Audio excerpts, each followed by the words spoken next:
Olá, como vocês estão? Tudo bem? Meu nome é Samuel de Jesus e serei o professor de vocês da disciplina Teoria Sociológica 2 neste segundo semestre. Estaremos juntos até meados de dezembro, aproximadamente. Não considero ideal esta aula em módulo de teletrabalho. Sei o desafio para muitos professores, a imensa dificuldade, sobretudo em falar com uma câmera aqui na frente. Certamente não fomos formados para as teleaulas, mas estamos fazendo o que é melhor, né, dentro das possibilidades. Acho que também interromper o calendário seria nocivo.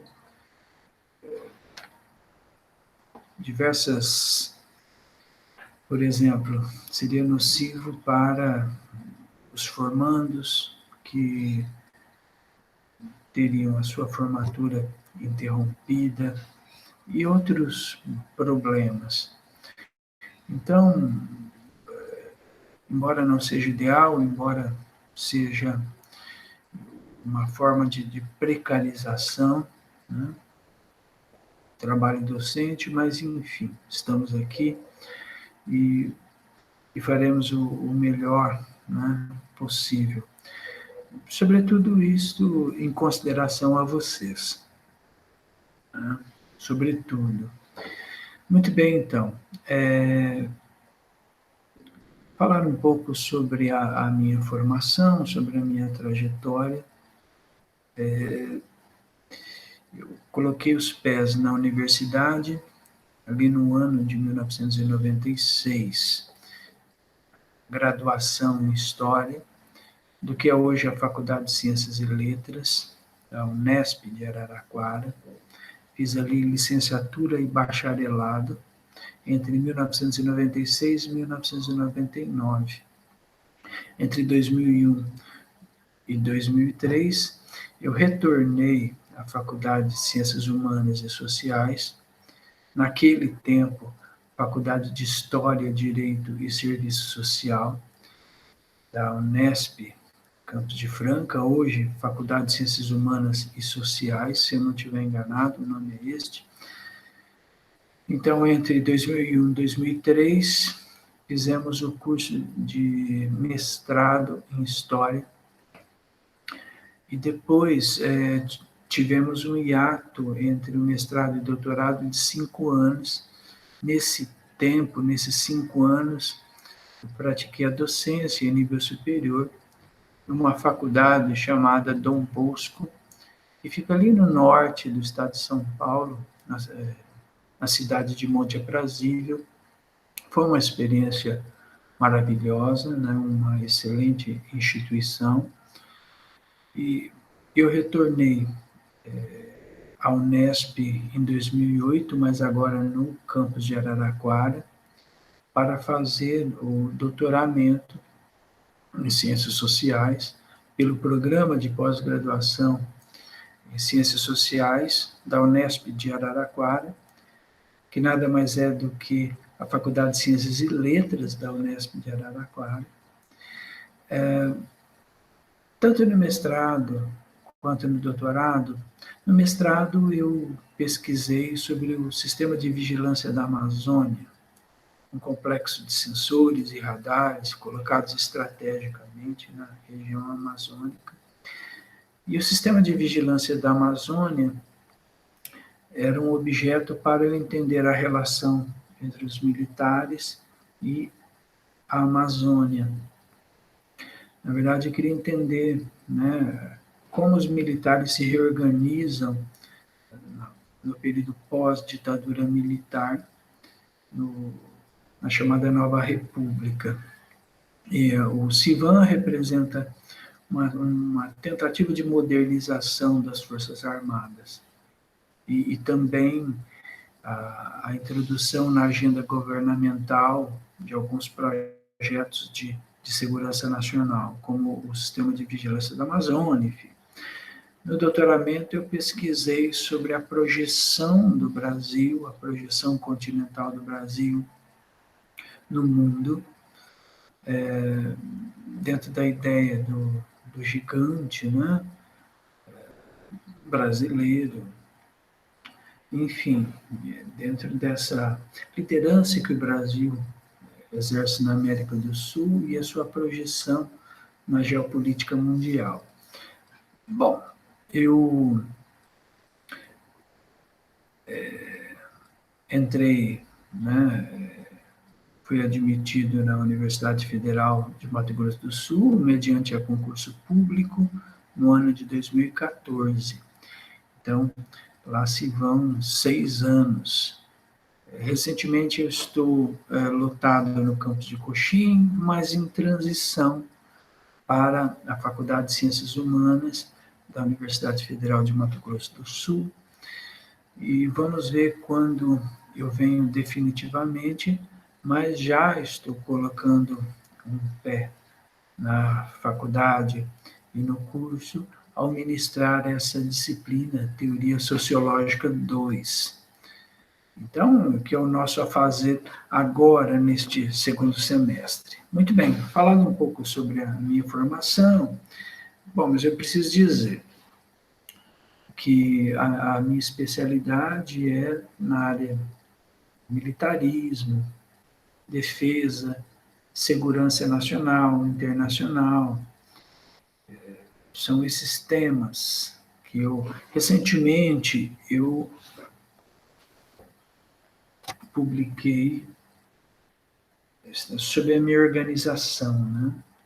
Este livro, A Integração Sul-Americana, o caso de Brasil e Peru, pela editora UFMS, é uma versão apenas online, mas eu fiz essa versão impressa, contratei um serviço gráfico para fazer algumas cópias impressas da versão online. Então está gratuito.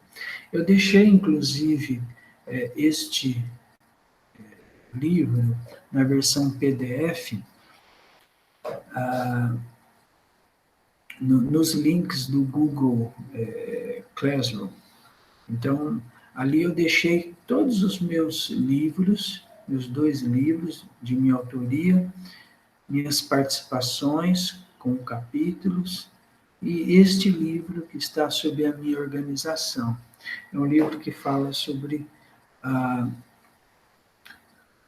relação, né, entre Peru e Brasil. Vocês vão achar interessante.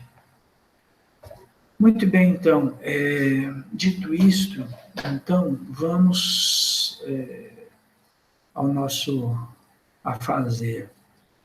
Hoje lidaremos com um texto que eu considero fundamental para um curso de Ciências Sociais, que é o texto de Louis Althusser, Aparelhos Ideológicos de Estado.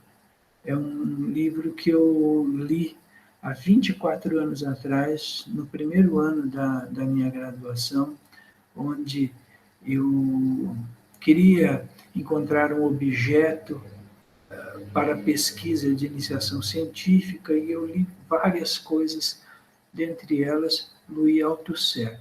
E Althusser tem me acompanhado ao longo desses 24 anos, há uns 3 ou 4 anos aproximadamente, em um curso de pós-graduação Lato Sensu, que o campus de Coxim ofereceu. Estava lá, né, eu escolhi Aparelhos Ideológicos de Estado como um livro que fez a parte, compôs a bibliografia desse curso de pós-graduação Lato Sensu. Muito bem. É um texto importante porque ele revela alguns aspectos importantes para uma formação em ciências sociais.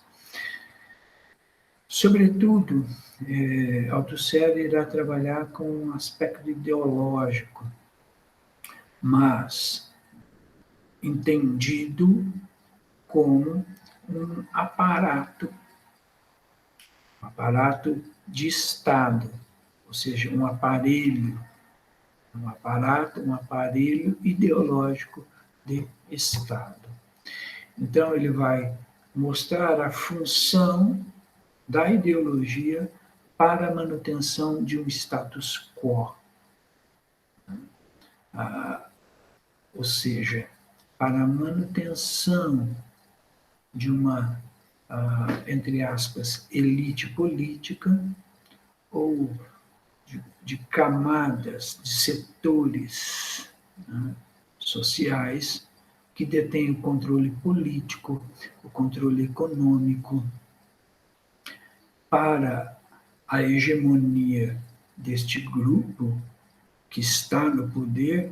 A ideologia é fundamental, de fundamental importância. Então, juntamente com o aparato repressivo, que é a polícia, os tribunais, as prisões, nós teremos também o aparelho, né, o aparato ideológico de Estado.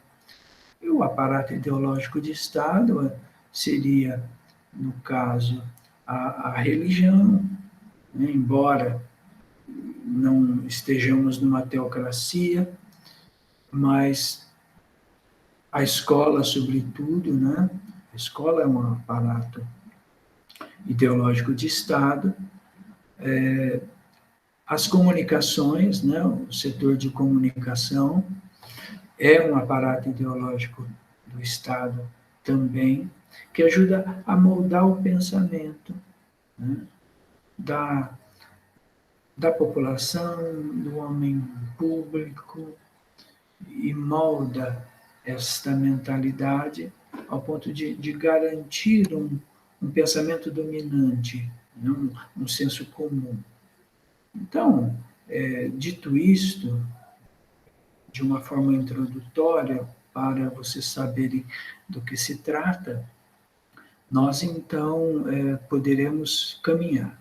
Eu fiz algumas anotações, alguns tópicos, para que não nos dispersássemos, para que fôssemos direto ao ponto.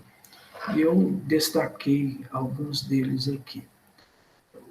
O que é fundamental nesta primeira parte do texto, né? Parece um pouco confuso, mas entendam. Ele fala sobre a reprodução das condições de produção. A reprodução das condições da produção, ou seja, significa criar todas as condicionantes favoráveis e fundamentais para a produção. É basicamente isto. E ele destaca que a condição última da produção é a reprodução das condições de produção. E o que reproduzir o quê? As forças produtivas e as relações de produção existentes. Duas coisas, as forças produtivas e as relações de produção existentes, que ocorrem não ao nível da empresa ou da fábrica, mas é exterior a ela. Vocês querem um exemplo? Por exemplo, um exemplo da reprodução da força de trabalho. Essa reprodução da força de trabalho ocorre, como eu disse, fora da empresa, fora da fábrica, do chão de fábrica. O salário, por exemplo, é um elemento importante. Por quê? Porque o salário irá gerar um mercado consumidor. O trabalhador, o proletariado, ele precisa vestir, ele precisa calçar, ele precisa morar, né? Ele precisa beber, ou seja, o salário, ele engendra, ele, a partir do salário, constitui-se um mercado consumidor, uma rede de consumo. Não que isso seja totalmente exterior à fábrica, né? Porque, vejam, o indivíduo, mesmo ocupando o chão da fábrica, ele é trabalhador e é, ao mesmo tempo, consumidor. Ou seja, ele produz e ele consome. Então, há esta dupla, né, mão. Então, basicamente é isto. Althusser, nessa primeira parte, irá falar sobre a divisão social técnica do trabalho. Isto é algo extremamente importante, extremamente relevante, por quê? E aí nós começamos a trabalhar um pouco mais detidamente, um pouco mais de forma precisa, a questão da chamada divisão social do trabalho, ou divisão social da produção. O que é a divisão social da produção? A divisão social da produção nada mais é do que, vamos exemplificar, por exemplo, em uma sociedade, cada um ocupa uma função específica no processo de produção, que ocorre na fábrica e que é exterior a ela. Por exemplo, a educação. A educação, claro, ela, vou dizer que ela é exterior, mas é exterior à produção exercida na fábrica. Ou seja, não ocorre somente no chão da fábrica, mas ocorre exteriormente à fábrica, à empresa. No caso, então, a educação cumpre uma função. Por quê? Porque a educação irá ensinar um conjunto de técnicas, hábitos, costumes, uma normatização da vida e, sobretudo, introduzirá uma ideologia dominante.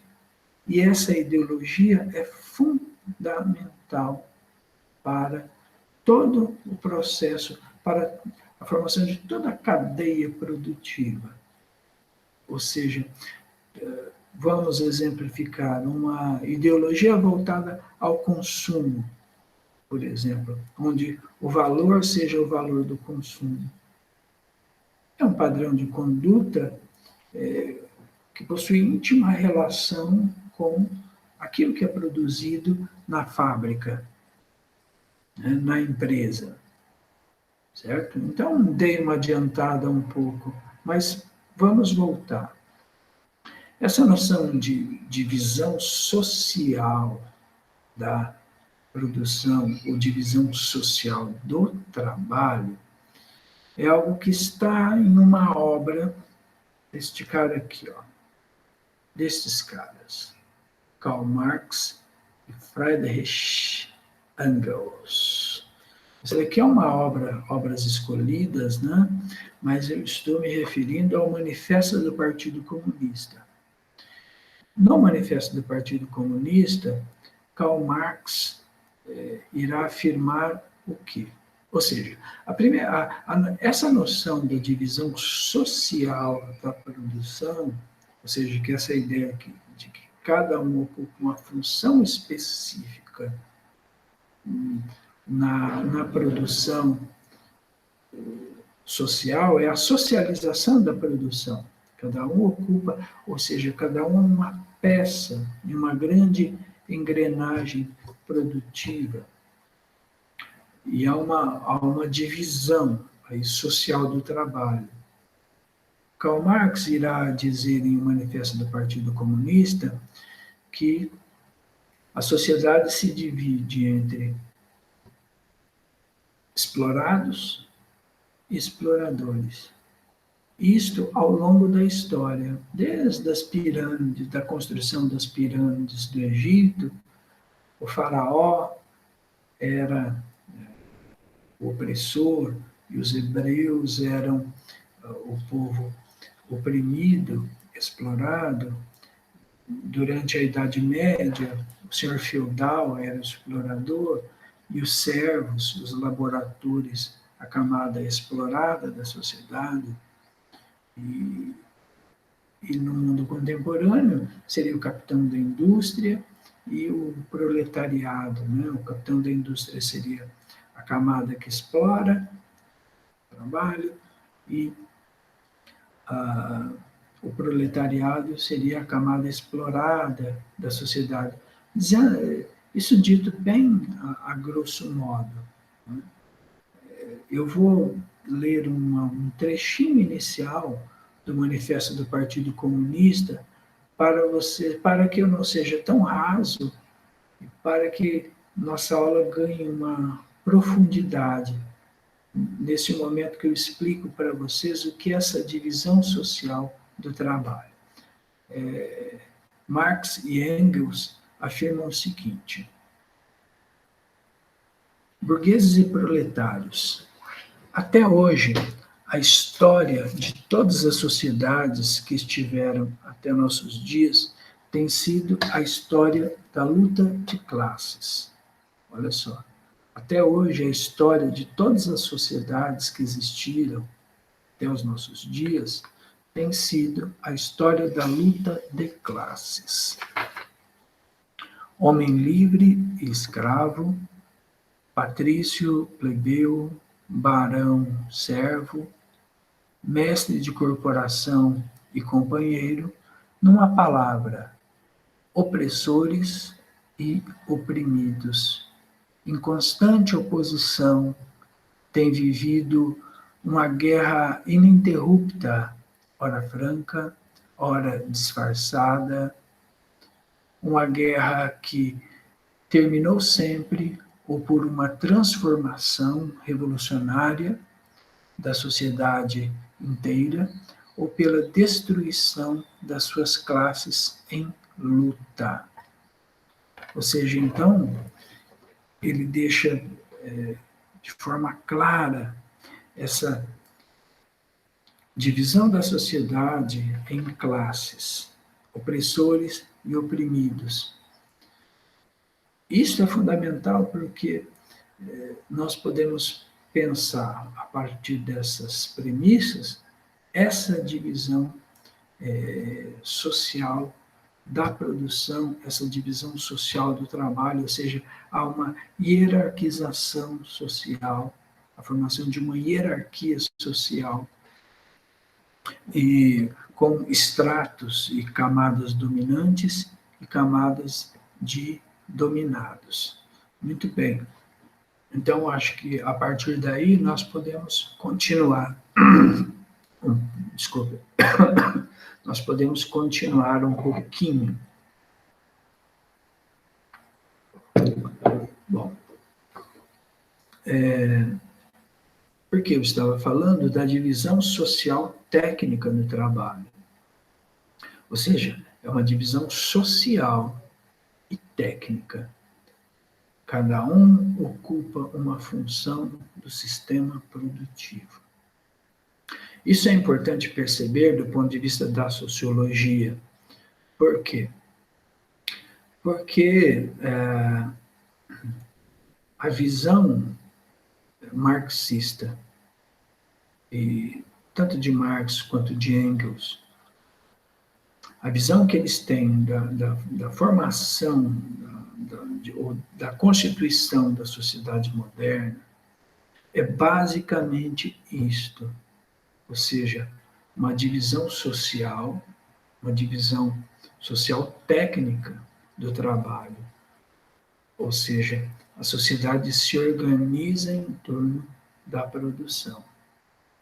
E aí vocês afirmam, eu não, eu sou uma figura, sou alguém extremamente crítico e que contesto o sistema, eu sou alguém avesso ao sistema. Mas a pergunta é, você está fora do sistema? Você está fora do sistema? Né? Você, por exemplo, vocês estão em uma universidade pública. Qual a função da universidade pública nesse estado de coisas, na divisão social técnica do trabalho? Então, é preciso, muitas vezes, nos perguntarmos isto. Ou seja, então, o que engendra a sociedade se forma a partir da produção. Cada um ocupa uma função específica desse fazer produtivo. É como se fosse uma engrenagem, uma grande conjunto de peças. Sabe aquele relógio que não é digital, aquele relógio de corda? Se você conseguisse abrir esse relógio, você veria uma série de engrenagens que estão alinhadas e que estão muito bem encaixadas.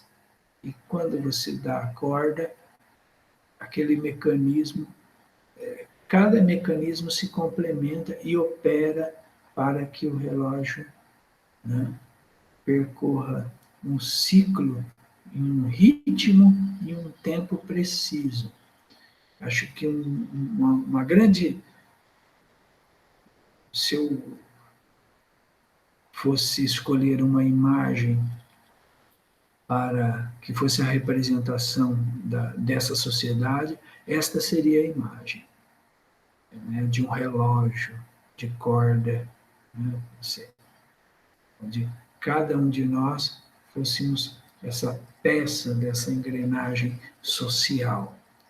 Muito bem, então, podemos continuar. Eu afirmei, então, que dentro da divisão social técnica do trabalho, a escola atribui papéis, funções sociais, normatiza as relações produtivas e introduz a ideologia. Ideologia que tem por base regras morais, civismo, técnicas, regras da ordem estabelecida, dominação de classes, moldes que asseguram a sujeição à ideologia dominante. Então, vejam, a ideologia estaria no topo da pirâmide social.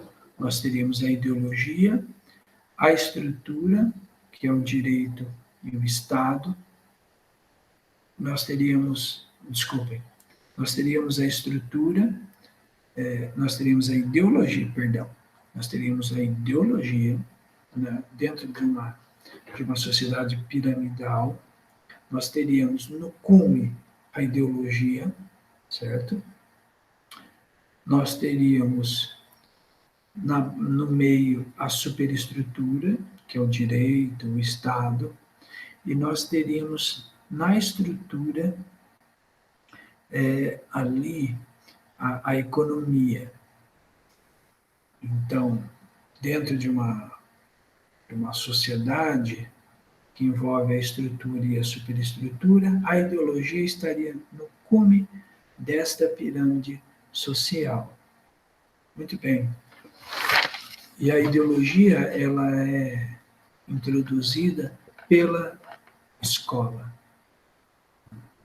Por isso que hoje, sobretudo hoje, se formos pensar em escola, programa, escola sem partido, novo ensino médio, que deixa inclusive a disciplina de ciências sociais, sociologia, como uma disciplina optativa, a criação dos colégios militares, que pretendem ser hegemônicos e ocupar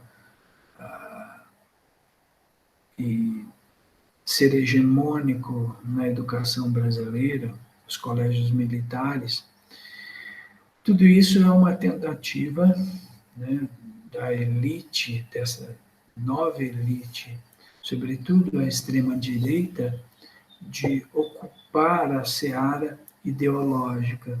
Eles sabem que só terão êxito se ocuparem essa seara ideológica, né? Se controlarem a ideologia dominante, incutirem a ideologia dominante. Muito bem. Estamos indo aí para uma segunda parte da aula, uma parte importantíssima, que é o seguinte, que nesta parte, Althusser irá dizer que existe o aparato estatal repressivo e o aparato estatal ideológico. Então, neste momento, é preciso que eu faça uma espécie de um parêntese para trabalhar um pouquinho a definição do Estado, para que vocês compreendam, de fato, o que é um aparato estatal repressivo e o que é um aparato estatal ideológico. Vocês poderiam definir conceitualmente o Estado, sobretudo o Estado moderno. O que é o Estado?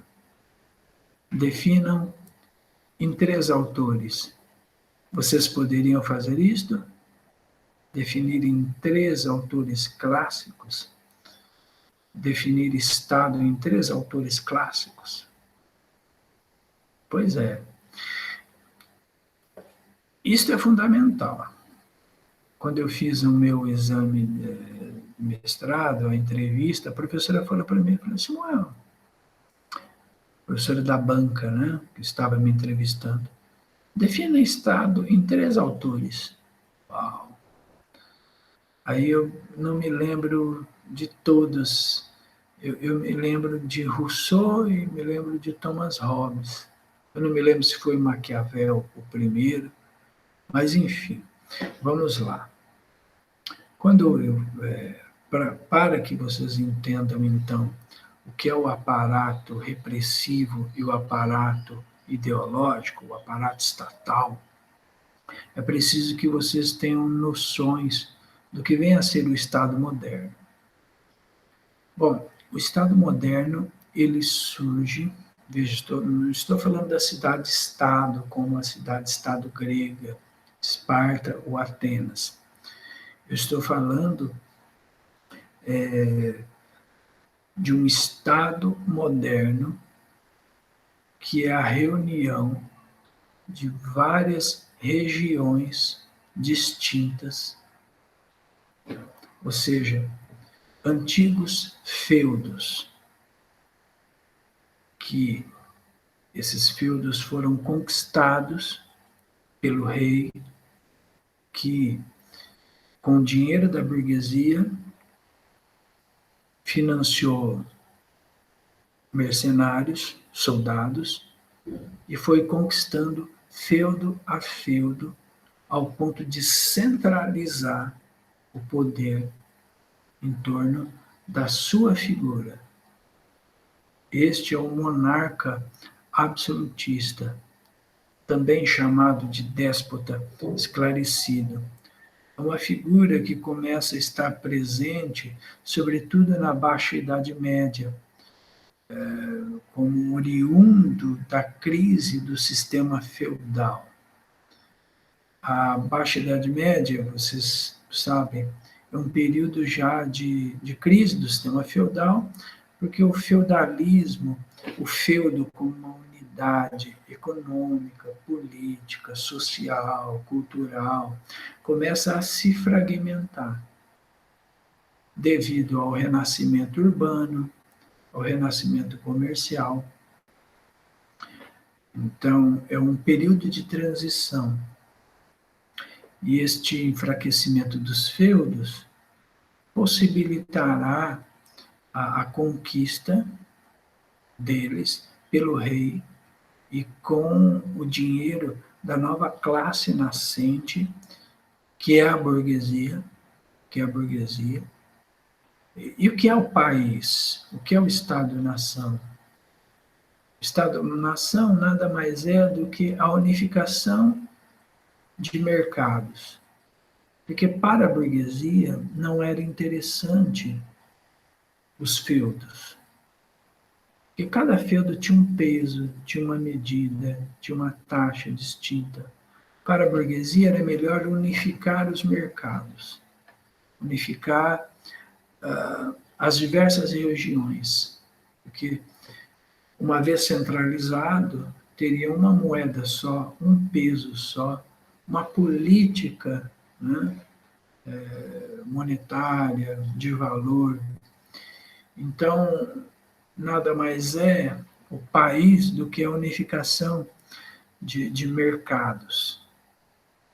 E aí, então, essa foi costurado, as diversas regiões foram unidas sobre um tacão, sobre um cetro real, e é o que nós chamamos de monarca, de déspota esclarecido. Então, o Estado moderno surge nesse período aí, talvez século XII, século XIII.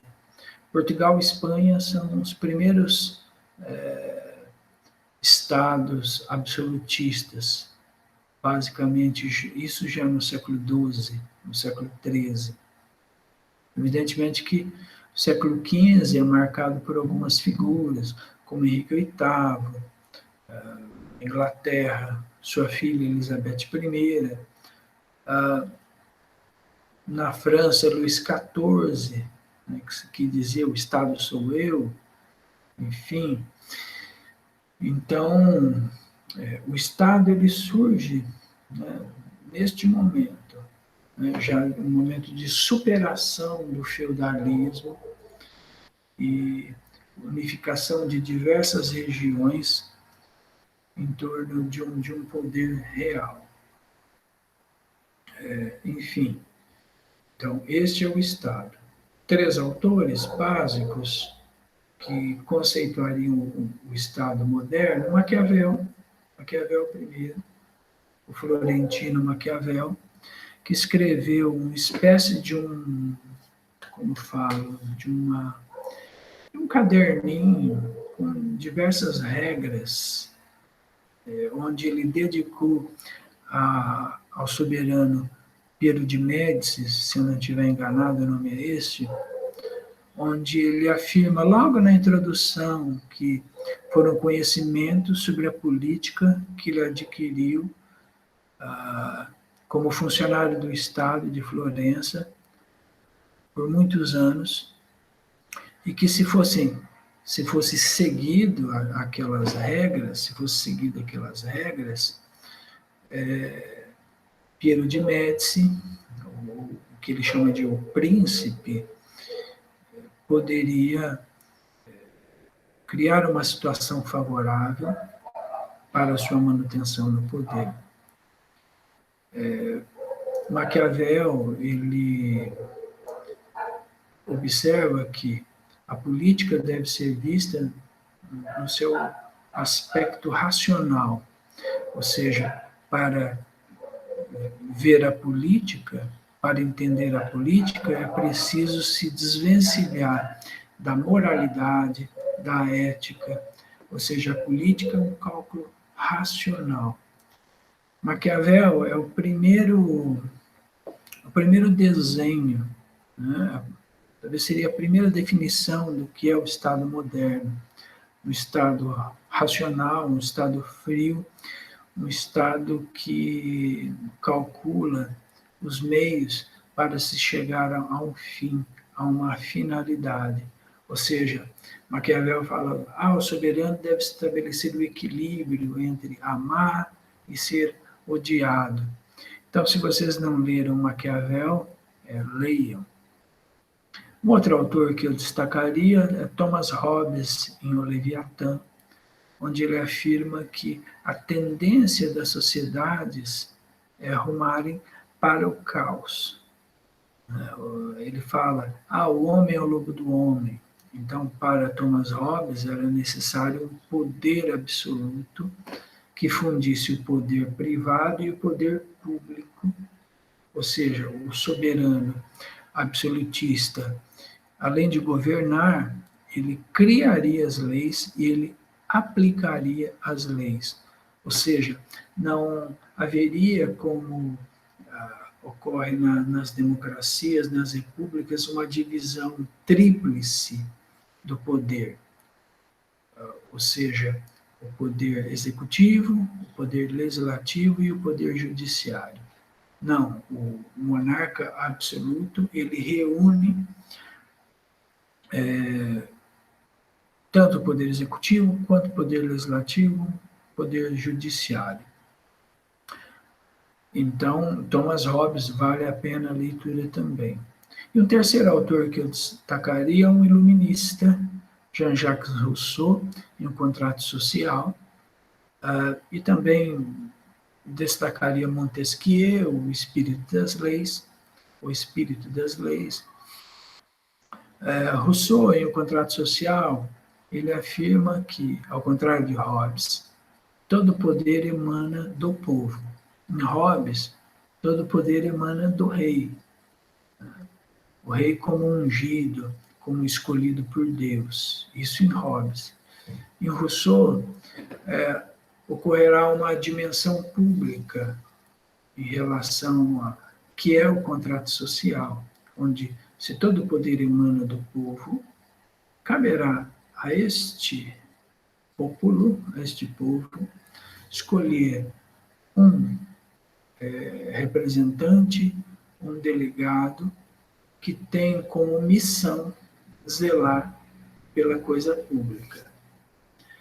E, ao contrário do soberano absolutista, este delegado não poderá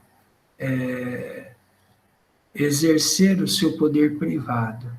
A partir do momento em que ele é eleito, ele se torna um homem público, que não pode basear as suas ações com base no seu interesse privado. E ele também deve ser fiel às leis, porque as leis, no absolutismo, o rei decidia o que era legal e o que era ilegal. A partir de Rousseau e Montesquieu, não.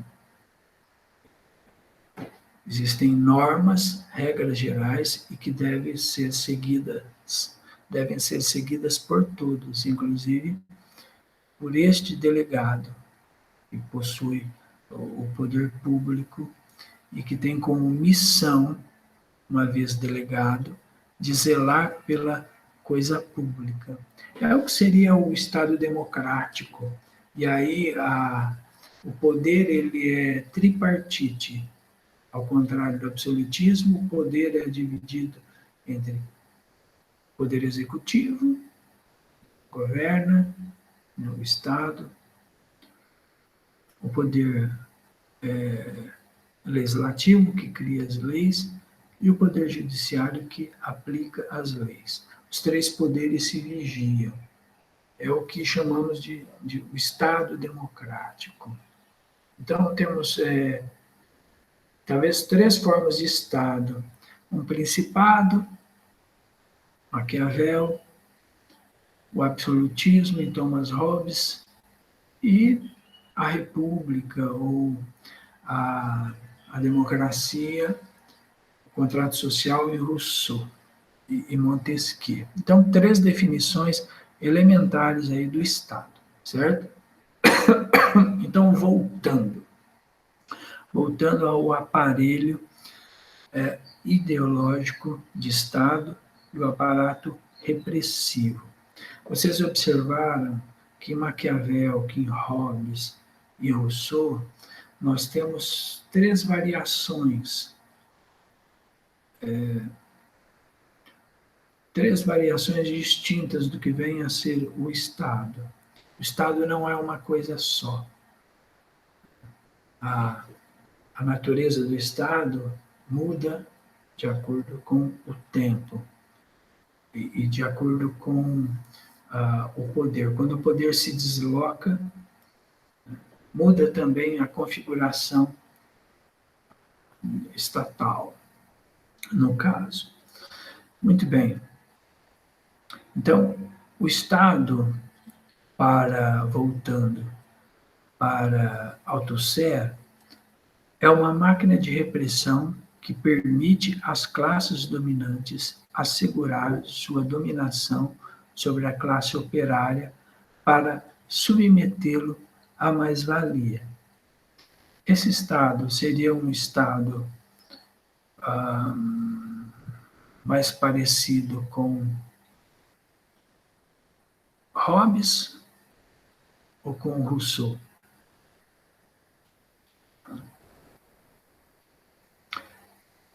É uma pergunta.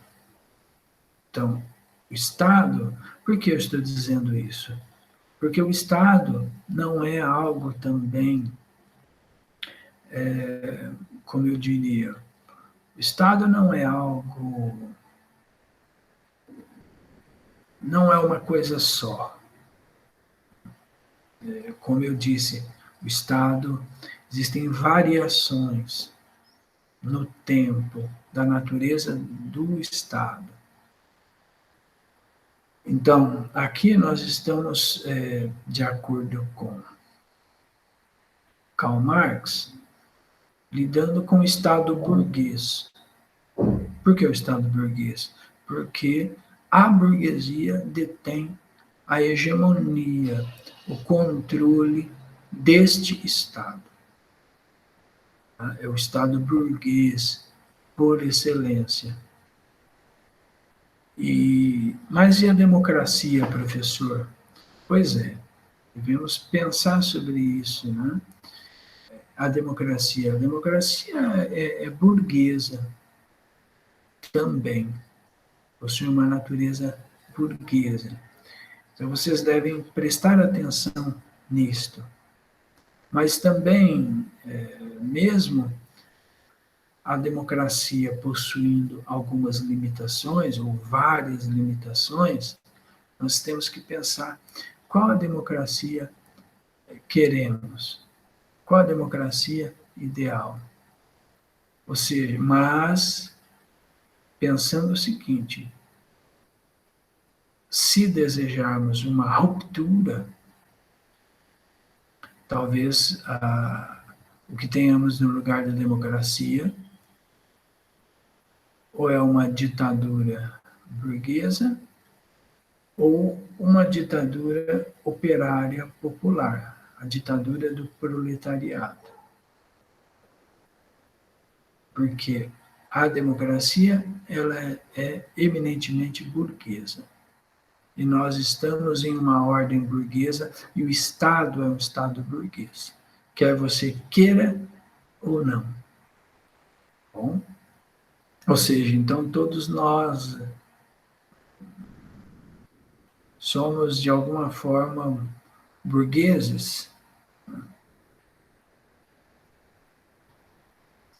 Bom, o aparelho repressivo do Estado. Seus instrumentos: os tribunais, as prisões, o exército, polícia. A burguesia exerce o controle do Estado pelo governo e pela administração. Então, o aparelho de Estado promove uma intervenção repressiva a serviço das classes dominantes. É preciso que isso seja entendido. Eu sempre falo, e não é de hoje, que devemos pensar em um outro Estado, um outro Estado. Que Estado é este? Um Estado democrático, onde o povo assuma o controle deste Estado, onde o povo detenha, onde a democratização seja plena. A democratização seja plena. Muito bem. E uma questão importantíssima: a definição do Estado como uma entidade classicamente burguesa, que está a serviço da burguesia, mas uma coisa fundamental que Althusser coloca, que toda a luta de classes gira em torno do Estado. Então, quando há uma revolução de classe, como a revolução propalada por Karl Marx, né, e ele fala sobre isso o tempo todo no Manifesto do Partido Comunista, que vocês devem ler, e eu compartilhei também no Google Classroom, uma edição da Expressão Popular do Manifesto do Partido Comunista, que vocês devem ler também. Ou seja, a revolução socialista dos trabalhadores é para quê? Para que tenhamos o controle do Estado. Isso é o socialismo. Tá? E o que é o comunismo?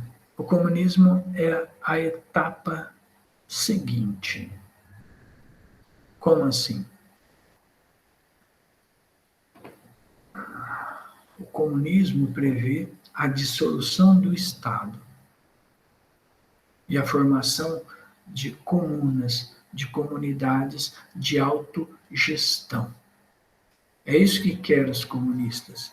E a diferença entre socialismo e comunismo é esta: o socialismo prevê a tomada do poder, a hegemonia dos trabalhadores contra a hegemonia burguesa, e uma vez obtendo o controle do aparato estatal, o Estado será utilizado, tanto a administração, né, quanto o governo, será utilizado para promover o comunismo, para estabelecer uma série de políticas para preparar a sociedade para o socialismo, e para que, numa etapa posterior, o Estado se decomponha e deixe de existir como instituição. E aí nós teremos comunidades de autogestão. Algo muito parecido ao que os anarquistas defendem como uma sociedade ideal. Isso seria o comunismo, basicamente, né? O fim do Estado. Fim do Estado. E, então, o aparelho repressivo do Estado. Agora, e os aparelhos ideológicos do Estado? Quais são eles? o aparelho ideológico de Estado religioso, que incute uma moral aceita, que está ligado a um aparato ideológico de Estado cultural, tem a mesma função. O aparelho ideológico de Estado escolar, o aparelho ideológico de Estado familiar, jurídico, político, sindical e o aparelho ideológico de Estado da informação. Da informação. Ou seja, todos esses aparelhos ideológicos de Estado são utilizados para defender uma normatização. Ou seja, colocar como verdade absoluta os valores burgueses voltados ao trabalho, voltados ao consumo, à criação de um mercado consumidor e que realize tudo isto que nós colocamos aqui na primeira parte da aula, que é reproduzir as condições de produção. É reproduzir as condições de produção. São os valores. A pessoa é respeitada pelo carro que ela tem, pelo cargo que ela tem, pelas roupas que essa pessoa veste, pelas viagens que faz. Ou seja,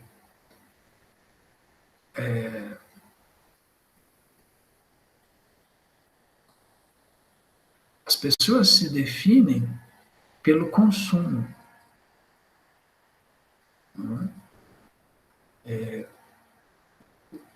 As pessoas são definidas pelos objetos que possuem,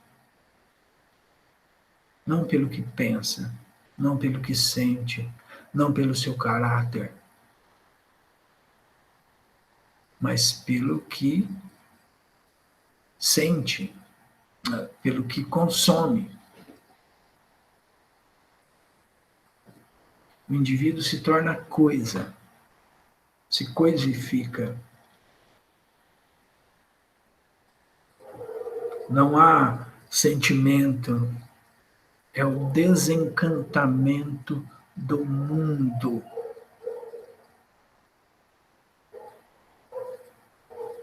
É o que aquilo que Max Weber disse. Vou colocar Max Weber também no Classroom. A igreja não espiritualiza. A escola não ensina. A política não politiza. É a perda do sentido. Porque a religião, ela está voltada aos milagres, à ascensão social através da religião. Ascensão social, obtenção de meios materiais através da educação.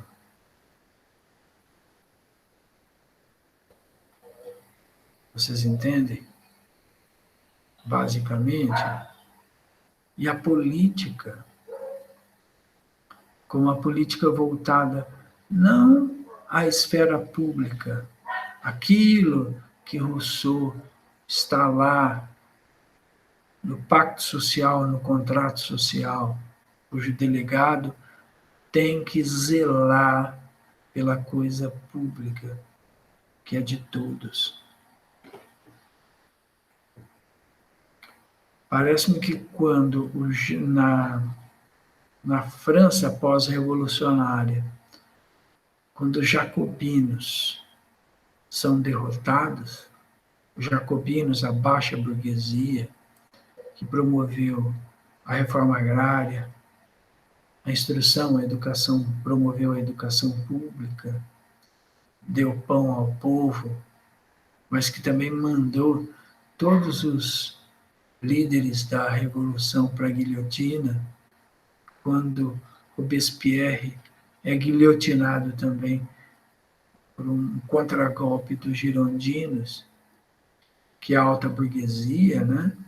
E quando essa alta burguesia chega ao poder e perde as condições de exercer o governo e recorre ao gênio militar, que é Napoleão,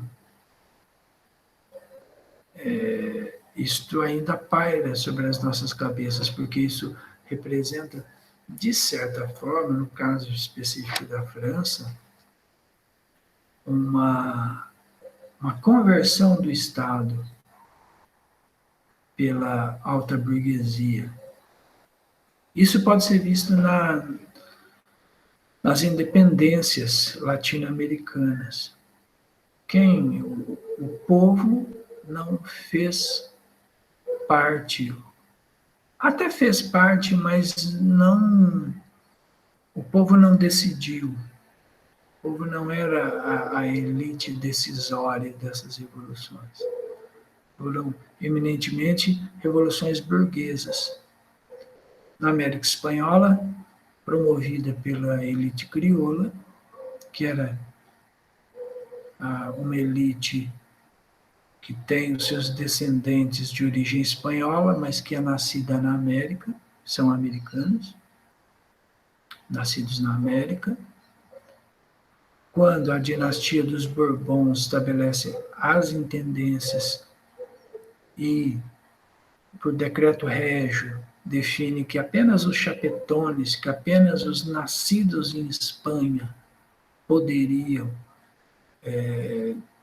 conduzir as intendências, ou seja, o governo, e a elite crioula, os nascidos na América Espanhola, uma vez alijados do poder, eles farão uma investida para ter o controle. Ou seja, é uma revolução de cima para baixo. O povo não participa decisivamente ao ponto de decidir, que é o que ocorre na Revolução Francesa, mas Napoleão representa ainda a Revolução Francesa, mas Napoleão, sobretudo, representa o controle do Estado francês pela grande burguesia. Ela consolida o seu poder através de Napoleão Bonaparte, através de uma quase ditadura. E assim na América também. No Brasil, ocorre, é de cima para baixo também. Porque o Brasil, quando Dom João VI chegou em 1808, fugido das invasões napoleônicas que estavam às portas de Portugal, e fundou no Brasil a sede da coroa portuguesa, isso beneficiou os comerciantes brasileiros que se comportavam como uma elite, né? E uma vez, quando há a Revolução do Porto em Portugal, e os insurretos, os revolucionários, exigem a volta de Dom João VI, a elite de comerciantes brasileiros desconfia que certamente o Brasil voltará à sua condição colonial, até mesmo porque Portugal saiu do domínio napoleônico destroçado economicamente. É o que se afirmava. Portugal é pobre, mas possui uma vaca leiteira, que é o Brasil. Então, aí a independência está nessa esteira, ou seja, a manutenção do status comercial da elite, né, brasileira, de comerciantes brasileiros. Então, o povo não participa. É uma revolução de cima para baixo. É uma revolução promovida pela elite. E essas elites, tanto na América Espanhola quanto na América Portuguesa, elas detêm o controle estatal, o controle deste Estado. Isto se mantém, né, efetivamente. Então, por isso que nós, quando nós falamos de Estado, estamos falando eminentemente de um Estado burguês, basicamente de um Estado burguês. Né? Então, para uma classe possuir a hegemonia, é necessário controlar o aparelho estatal repressivo e também os aparelhos de Estado ideológicos. Então, um grupo não chega ao poder, ou pode até chegar, mas não perdurará se não estabelecer uma ideologia dominante. Ideologia dominante. Todos os aparelhos de Estado funcionam sobre os aspectos repressivos, tanto o aspecto repressivo como ideológico. Todos os aparelhos de Estado funcionam simultaneamente pela repressão ou pela ideologia. Os aparelhos ideológicos de Estado são múltiplos, distintos, relativamente autônomos. Estes dois aparelhos possuem o objetivo de garantir a reprodução das relações de produção, a repressão e a ideologia, tá? Que ocorre de forma indireta e de forma direta.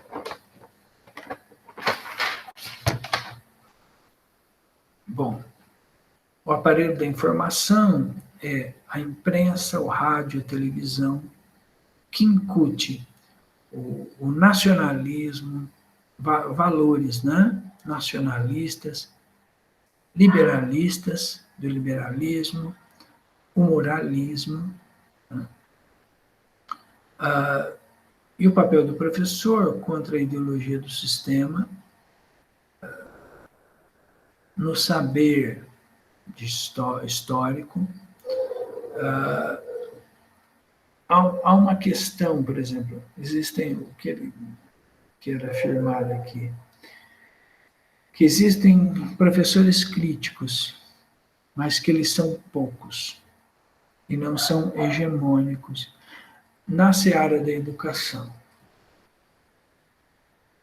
O jornal, a mídia, o jornalista, o que pode contra o dono do jornal. Ou seja, ele faz uma matéria jornalística e ele tem que passar pelo crivo do conselho editorial.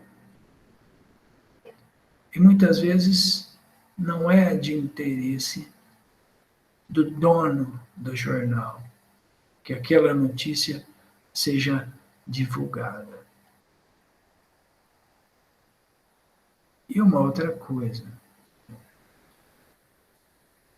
a mídia nos incute valores, regras morais.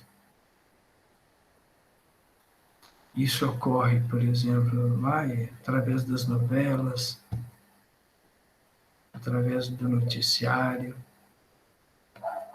Isto é uma constante, isso eu já falei, né?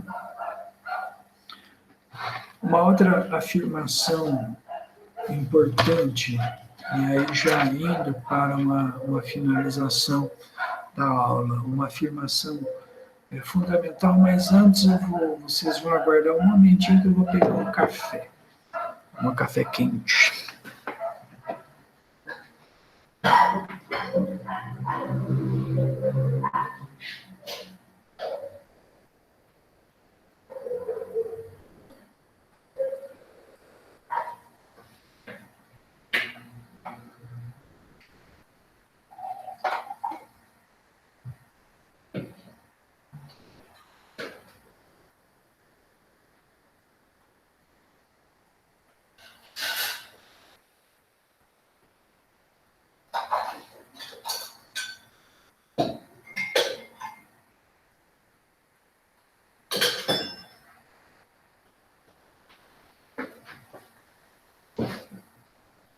Muito bem, voltamos. A seguinte afirmação de Althusser. A ideologia não tem história. É interessante este momento do livro, porque ele vai fazer uma distinção do que é a ideologia. Se eu fiz a distinção para vocês do que é o Estado, e dei uma definição clássica em 3 autores, Maquiavel, Hobbes e Rousseau, aqui, de forma precisa, Althusser irá identificar o que vem a ser a ideologia. Por exemplo, a ideologia não é ciência. A ideologia é um extrato de algo que pretende se tornar verdade, mas que não é. A verdade, ou a mera semelhança da verdade, somente a ciência é capaz de produzir. Então, a ideologia é um substrato do que pretende se tornar uma verdade. Se parece com uma verdade, mas não é. O que nos conduziria à verdade seria a investigação, ou a proximidade da verdade seria a investigação científica. Certo? Muito bem, vamos lá então.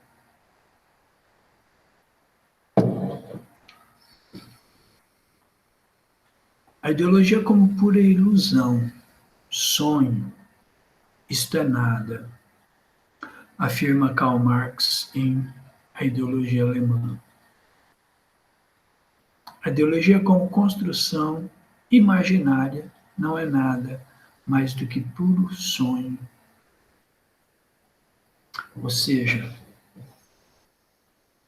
a ideologia para Karl Marx não conduz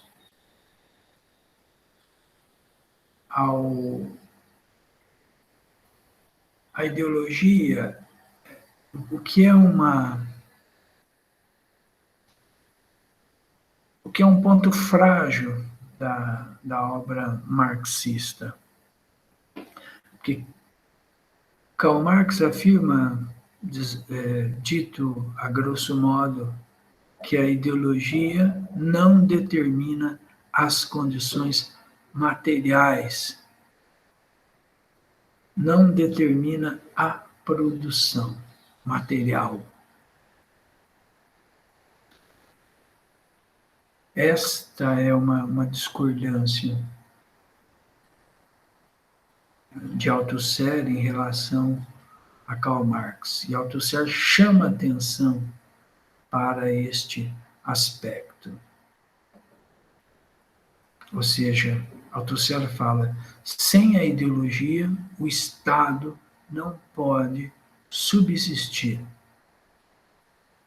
Aliás, o Estado pode se manter como Estado, mas sem a ideologia não poderá haver o controle do Estado pela camada burguesa, pela burguesia. Certo? Muito bem. Vamos lá, então. A estrutura e funcionamento da ideologia. 2 funções. Uma negativa do objeto representado. A ideologia representa a relação imaginária dos indivíduos com as suas condições reais de existência.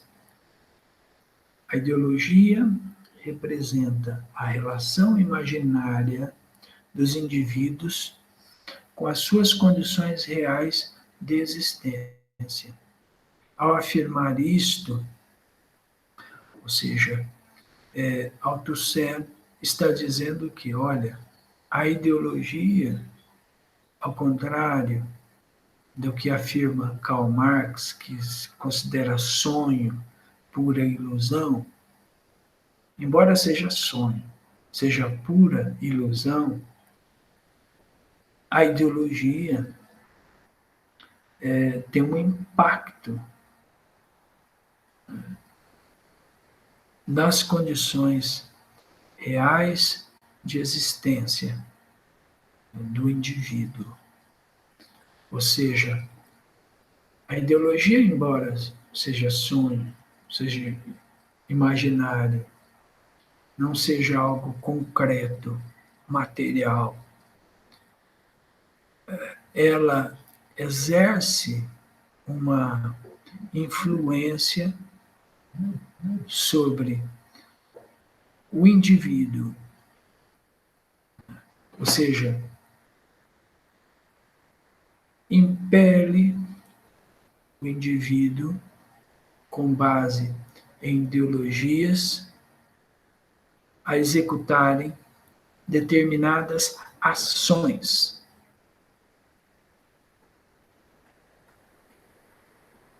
Tá?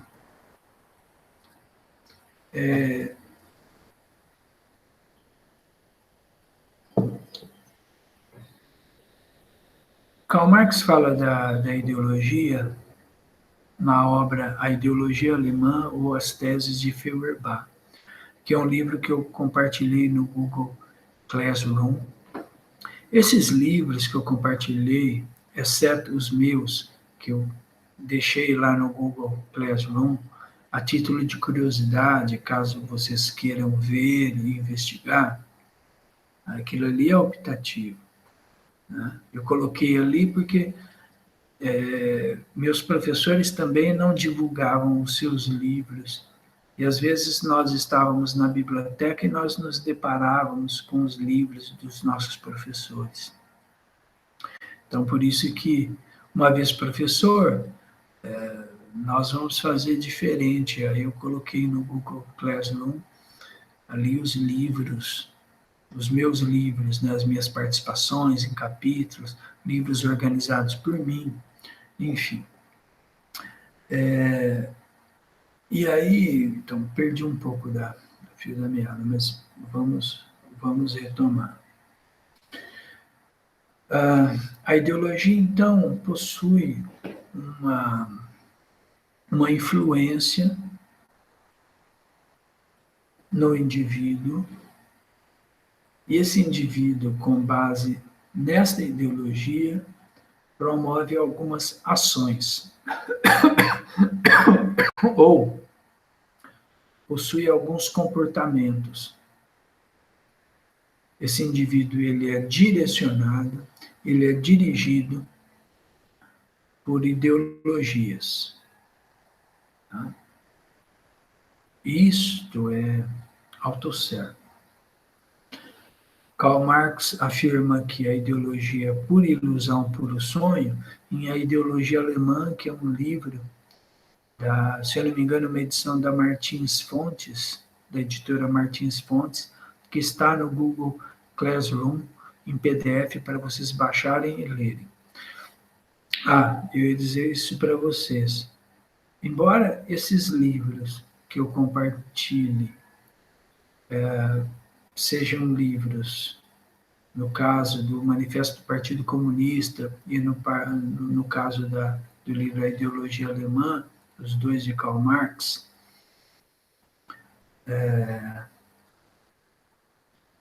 o Manifesto do Partido Comunista é escrito com Engels, que é importantíssimo. Sempre se fala do Karl Marx e se fala muito pouco do Engels. Esses livros devem ser lidos por vocês, porque uma formação em ciências sociais requer um grande conhecimento livresco das teorias. Se vocês quiserem fazer um curso de ciências sociais sem ler, ou ler o mínimo, o que ocorrerá? Vocês não terão referenciais. E há um outro risco também, que é um risco da minha geração. Ninguém lia as obras. Todo mundo falava o que ouviu de orelhada, a chamada orelhada, né? O que ouviu ali. Muitos não leram, não leram o Capital, não leram o Manifesto do Partido Comunista, não leram a ideologia alemã. Portanto, eu digo para vocês, por mais difícil que seja, leiam, leiam esses livros. Eu não estou obrigando vocês a ler, mas vocês vão ler por compromisso, porque ao assumir um curso de Ciências Sociais, vocês devem admitir também que serão leitores ávidos, né? E leitores de teoria. Então, eu coloquei 2 obras aí para vocês, a Ideologia Alemã e o Manifesto do Partido Comunista. Seria imprescindível que vocês lessem como material de apoio, né? Eu acho que esses 2 livros não estão no plano de ensino, mas é importante que vocês leiam por fora, tá bom? Então, voltando.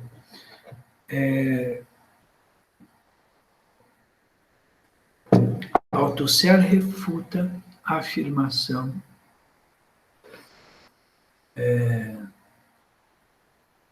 marxista de Engels de que a ideologia é uma pura ilusão, sonho, não é nada. Althusser afirma que a ideologia representa, sim, uma relação imaginária dos indivíduos, mas com as suas condições reais de existência. Ou seja, impele o indivíduo a promover algumas ações. E ele promove essas ações não deliberadamente, mas ele promove essas ações com base em algumas ideologias que foram introduzidas. E essas ideologias são introduzidas pela educação. Pela educação. Então, prestem atenção nisto. A ideologia religiosa, a ideologia moral, jurídica, são concepções de mundo em grande parte imaginárias. Embora sejam ilusão, fazem alusão à realidade. Então, deixa eu repetir. A ideologia religiosa, a ideologia moral, jurídica, são concepções de mundo em grande parte, sim, imaginárias. Embora sejam ilusão, fazem alusão à realidade. Ou seja, os indivíduos não agem de forma deliberada. Os indivíduos agem com base em ideologias. Nós somos imunes às ideologias? Evidentemente que não. Só que existem ideologias dominantes e ideologias. Agora, os indivíduos, né? Na universidade, nós procuramos sempre fazer a ciência, que é a busca da verdade através de métodos, através de uma série de técnicas, por exemplo, a investigação documental, a investigação de dados, que é o que nos aproxima da verdade. A verdade que se contrapõe à ideologia, que a ideologia é um substrato de conhecimento. Ninguém discorda que a ideologia é ilusória, que a ideologia não é verdade, que a ideologia é um substrato da verdade, um substrato bem substrato, e que a ideologia tem a pretensão de fazer se parecer com a verdade, ou se passar pela verdade, e não sendo. Mas a ideologia conduz os indivíduos em suas ações cotidianas, reproduzindo as relações de poder e estabelecendo uma manutenção do status quo dominante, que é o Estado controlado pela burguesia, o Estado burguês. Então, isso deve ser dito, porque há uma, há uma grande há uma grande divisão aí, que é a divisão que eu sempre fiz entre Max Weber e Karl Marx.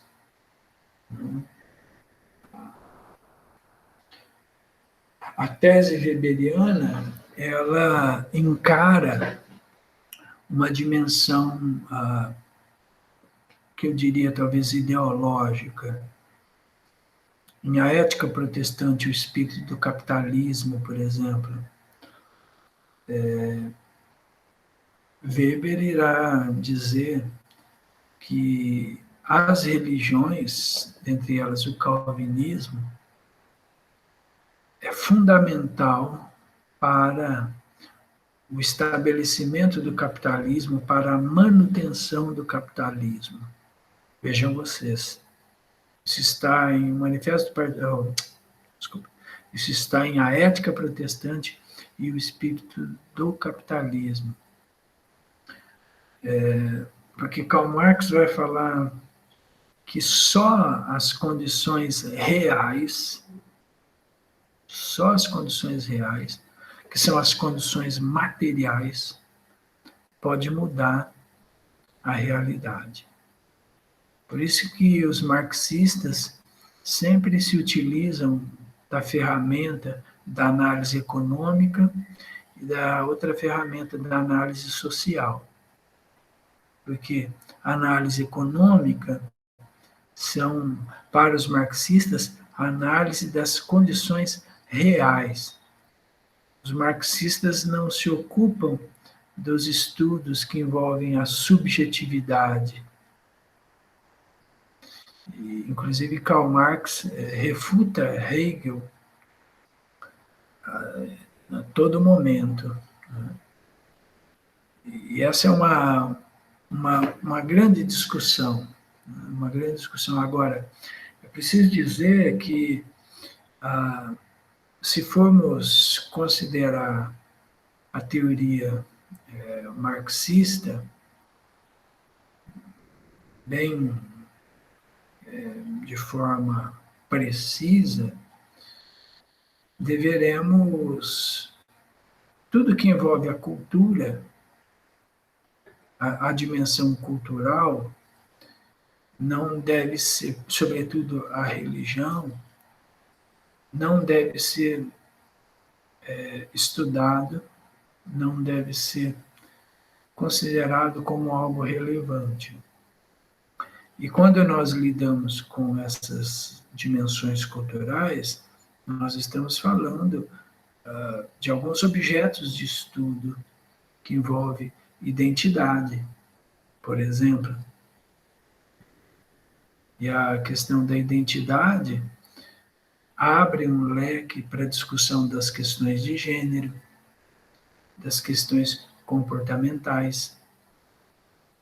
Então, a grande contribuição dos aparelhos ideológicos, do livro Aparelhos Ideológicos de Estado, é exatamente pensar isto, né? Como a burguesia exerce o domínio através da introdução de uma ideologia dominante. E sobretudo, Althusser considera a dimensão cultural e a dimensão religiosa como elementos ideológicos. Isso é fundamental, porque quando você vai estudar questões de gênero, que estão ligadas à identidade, por exemplo, a questão da mulher, tudo que envolve a identidade, até mesmo as questões LGBT, a discussão em torno de gênero, né? Que envolve a questão LGBT que hoje, né? E todas essas, o racismo, por exemplo, que é uma questão que envolve a identidade, a discussão sobre o racismo, tudo isso envolve uma dimensão cultural, uma dimensão ideológica, nos permite uma discussão sobre o papel da religião, que a religião exerce, sobre as ditas, entre aspas, minorias e tudo mais. Né?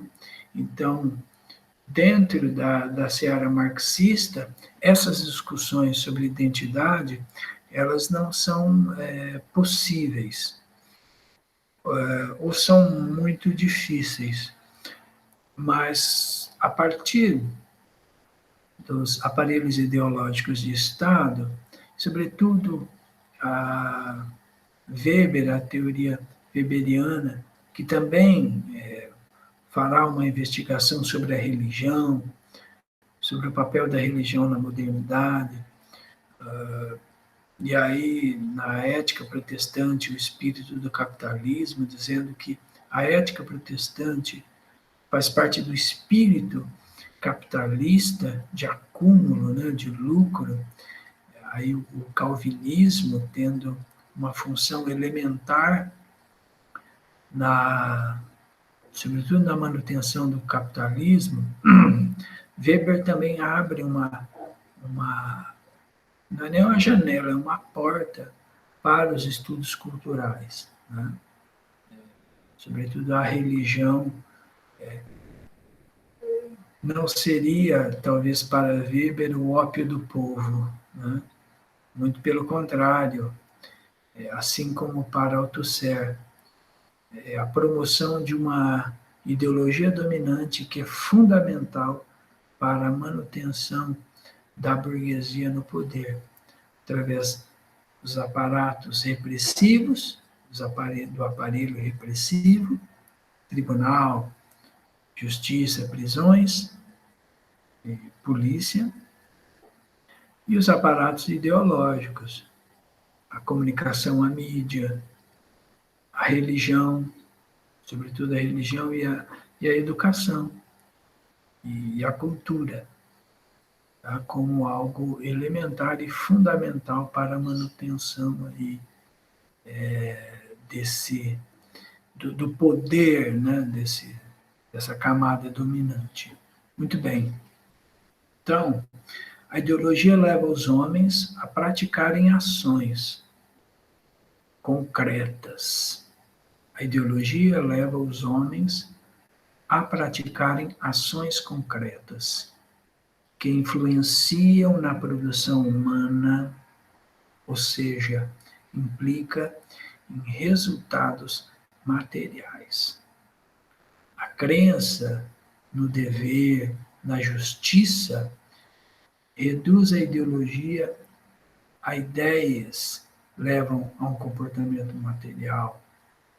Ou seja, a crença no dever, né, na justiça, são ideologias, né, que levam a um comportamento material. Né. O estado de consciência, né,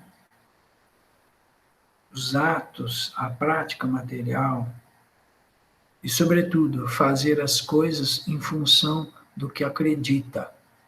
As pessoas estão fazendo a todo momento as coisas em função daquilo que elas acreditam. E se formos ver hoje, né, qual é o nosso grande, qual é o grande entrave hoje? Né? É o papel das religiões sobre a esfera política, ou seja, os valores conservadores influenciam a esfera política e, ao influenciar a esfera política, elege governantes que supostamente são os representantes dessa religião e governa segundo os valores religiosos. Nós estamos vendo isto hoje, recentemente. Há quem questione se vivemos em uma democracia ou se já estamos em uma teocracia. Então, e isto possui, hoje, o grande jargão, né, economicamente liberais, mas conservadores nos costumes.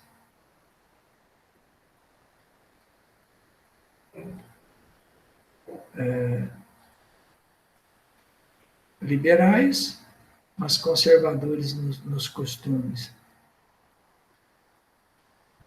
Liberais adotam uma economia de mercado, uma economia liberalizante, defendem o Estado mínimo, defendem a privatização, mas, ao mesmo tempo, conservadores, moralmente conservadores. Liberal na política, mas conservadores nos costumes. Essa é a nova máxima. Então, aparelhos ideológicos de Estado, Louis Althusser, texto muito importante, leiam, está lá também no Google Classroom. Eu vou pedir para vocês uma breve resenha sobre este livro para a próxima aula, que vocês deverão apresentar. Esses textos, depois, ao final do semestre, nós vamos juntando e irão compor a média. Portanto, façam. Escrever é fundamental. Você lê, entende, mas na hora que você coloca no papel, ganha um outro sentido. Você vê que no momento de escrever aquilo que você leu, não é algo tão simples. Mas a escrita, ela introduz um desenvolvimento que amplia a nossa percepção leitora. Tá bom? Façam esse artigo, façam no modelo de um artigo nas normas da BNT. Nas normas da BNT, como se fosse um artigo. Aquela coisa, espaçamento e-mail, Arial ou Times New Roman. Quando fizer uma citação de até 3 linhas no corpo do texto, em itálico, e no final do parágrafo, o sobrenome do autor em maiúsculas, o ano da obra, o número da página, em parêntese, e no final do parágrafo, para citações até 3 linhas. Para citações acima de 3 linhas, pula uma linha, faz um recuo de 4 centímetros, letra 11 ou 10, espaçamento simples. Após a citação, espaço de uma linha, segue o texto. Tá? Então, dentro das normas da BNT. Eu não vou colocar as normas lá, não. Vocês vão pesquisar. Tá? Não vou dar tudo de bandeja também, não. Tudo que eu falar aqui, vocês, caso eu não coloque lá, vocês deverão correr atrás também. Tá bom? Um grande abraço para vocês. Até semana que vem. Estaremos aí firmes e fortes. Eu não sei se eu farei uma aula ao vivo, né? Às 7 da manhã. Mas, de qualquer forma, será disponibilizado na manhã de toda quarta-feira, né? Toda quarta-feira, e assim será semana que vem. Tá? Um grande abraço a vocês, tudo de bom, se cuidem na quarentena, mantenham quarentena, se cuidem na pandemia, bom, porque nós nem chegamos ao pico ainda. Um grande abraço a vocês, tudo de bom.